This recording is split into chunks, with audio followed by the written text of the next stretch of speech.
नमस्कार, मैं रविश कुमार। तो जब बेईमानी ही करनी है, जनता की आवाज ही दबानी है, तो फिर चुनाव की खानापुरी क्यों, फिर वोट का ढोंग क्यों, फिर ईवीएम की नुमाइश क्यों? यही सवाल आज बिहार में गूंज रहा है। और सिर्फ गूंज नहीं रहा, बल्कि बगावत के सुर में तब्दील हो रहा है। आज ये सुर सिर्फ जनता नहीं उठा रही, बल्कि खुद वही नेता उठा रहे हैं जो वर्षों से लोकतांत्रिक व्यवस्था में चुनाव के जरिए सत्ता तक पहुंचने का सपना देख रहे थे। क्या बिहार में सचमुच आग सुलग रही है? और क्या इस आग को जानबूझकर हवा दी जा रही है?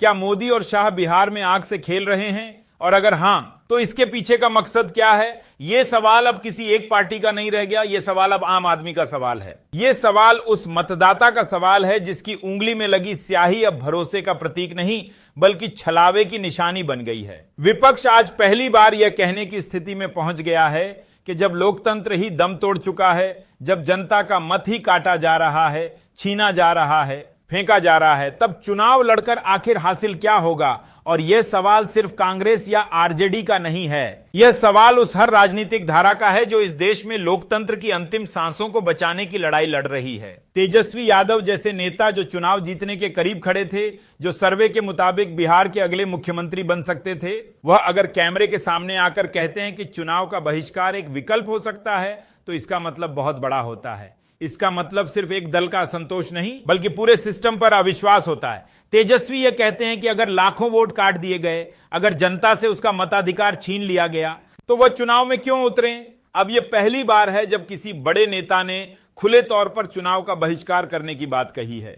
और यह कोई क्षणिक बयान नहीं है, यह बयान उस गहरी बेचैनी का नतीजा है जो आज बिहार की फिजाओं में तैर रही है। ये बेचैनी सड़कों पर है, संसद के गलियारों में है, और अब तो सुप्रीम कोर्ट की चौखट पर भी दस्तक दे चुकी है। भारी बारिश के बीच संसद नहीं चल रही, सांसद संसद परिसर में धरने पर बैठे हैं। राहुल गांधी, सोनिया गांधी, अखिलेश यादव जैसे नेता एक सुर में कह रहे हैं कि बिहार में लोकतंत्र को रौंदा जा रहा है। और यह सिर्फ विपक्षी सांसद नहीं कह रहे, बल्कि एनडीए के ही सांसद, बिहार से आने वाले जेडीयू के नेता भी कह रहे हैं कि चुनाव आयोग जो कुछ कर रहा है वह गलत है। गिरधारी यादव जैसे सांसद खुद कह रहे हैं कि यह जो वोटर लिस्ट बनाई जा रही है, यह समय से पहले बनती तो ठीक था, लेकिन अब यह जबरदस्ती है, जल्दबाजी है और अनियमितता का पर्याय बन चुकी है। यह बहुत बड़ी बात है कि सरकार के ही सदस्य चुनाव आयोग की नीतियों को लेकर सवाल उठा रहे हैं। अब सोचिए, जब सरकार चलाने वाले नेता ही कहें कि आयोग को व्यवहारिक ज्ञान नहीं है, तो आम जनता का क्या हाल होगा, क्या भरोसा बचेगा? चुनाव आयोग जो हर लोकतांत्रिक व्यवस्था की रीढ़ माना जाता है, वही अगर पक्षपात करता नजर आए, वही अगर सत्ता पक्ष की स्क्रिप्ट पर चले, तो फिर लोकतंत्र की रक्षा कैसे होगी? और यही कारण है कि बिहार में रोज नए खुलासे हो रहे हैं, नए प्रमाण सामने आ रहे हैं जो बता रहे हैं कि किस तरह मतदाता सूची से नाम गायब हैं, किस तरह जिन लोगों को मतदाता सूची में होना चाहिए उन्हें जानबूझकर हटा दिया गया है। और यह सब इसलिए हो रहा है क्योंकि मोदी और शाह बिहार को किसी भी कीमत पर जीतना चाहते हैं। अब सवाल यह उठता है कि जब सत्ता पक्ष के मंत्री भी चुनाव आयोग पर सवाल उठाने लगे हों, जब सत्तारूढ़ गठबंधन के सांसद खुद कह रहे हों कि चुनाव आयोग को ना बिहार का इतिहास पता है, ना भूगोल, तो फिर आम आदमी किससे उम्मीद करे? किस दरवाजे पर जाकर अपना मताधिकार मांगे? क्या इस देश में अब यह सवाल पूछना गुनाह बन गया है कि मेरा नाम वोटर लिस्ट से क्यों हटा? क्या यह पूछना देशद्रोह बन चुका है कि लोकतंत्र का अर्थ अब सिर्फ एक पार्टी का शासन क्यों रह गया है? और दूसरी तरफ सरकार के मंत्री जैसे नित्यानंद राय एक अलग ही कहानी सुनाते हैं। उनका कहना है कि तेजस्वी यादव और राहुल गांधी चुनाव में हार रहे हैं और हार के डर से चुनाव का बहिष्कार कर रहे हैं।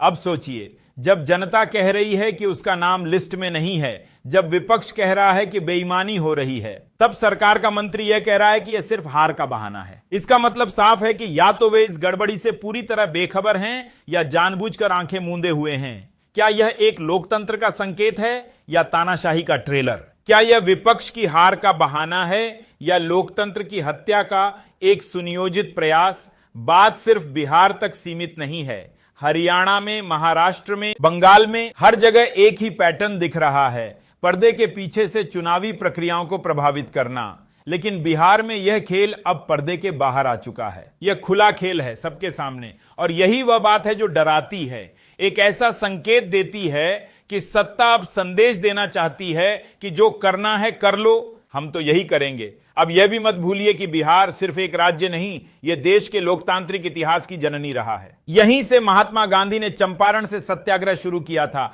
यहीं से जयप्रकाश नारायण ने इमरजेंसी के खिलाफ बिगुल बजाया था। यही बिहार अब फिर उबल रहा है, और अगर यह उबाल सड़कों पर आ गया तो यह आग सिर्फ बिहार में नहीं रुकेगी। इसलिए जब राज्यसभा में मनोज झा जैसे नेता यह कहते हैं कि अगर सरकार बिहारियों को हाशिए पर डालना चाहती है तो वह आग से खेल रही है, तो यह सिर्फ एक चेतावनी नहीं, एक ऐतिहासिक अलार्म है, एक ऐसी घंटी जो बताती है कि हम खतरे की कगार पर खड़े हैं। अब सबकी निगाहें टिकी हैं सुप्रीम कोर्ट पर। 28 जुलाई को सर्वोच्च न्यायालय इस पूरे मामले पर एक बड़ा फैसला दे सकता है, और यह फैसला सिर्फ वोटर लिस्ट की धांधली पर नहीं होगा, यह फैसला इस देश के लोकतंत्र के स्वास्थ्य पर होगा।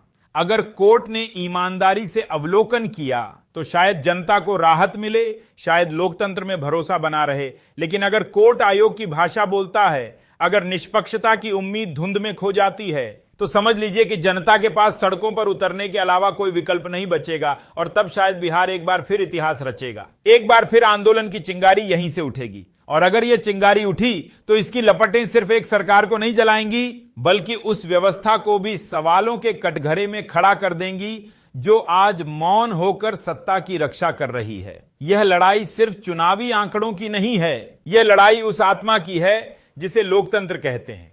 और अगर उस आत्मा को मार दिया गया तो सिर्फ बिहार नहीं, पूरा भारत गूंगा, बहरा और लाचार बन जाएगा। तो अब फैसला जनता को करना है, आवाज उठानी है या चुप रहकर सब कुछ सह लेना है। विपक्ष को तय करना है कि लड़ाई लड़नी है या मैदान छोड़ देना है। और सबसे बड़ी बात, संस्थानों को, सुप्रीम कोर्ट को, चुनाव आयोग को तय करना है कि वो संविधान के साथ खड़े होंगे या सत्ता के साथ। नमस्कार, मैं रविश कुमार।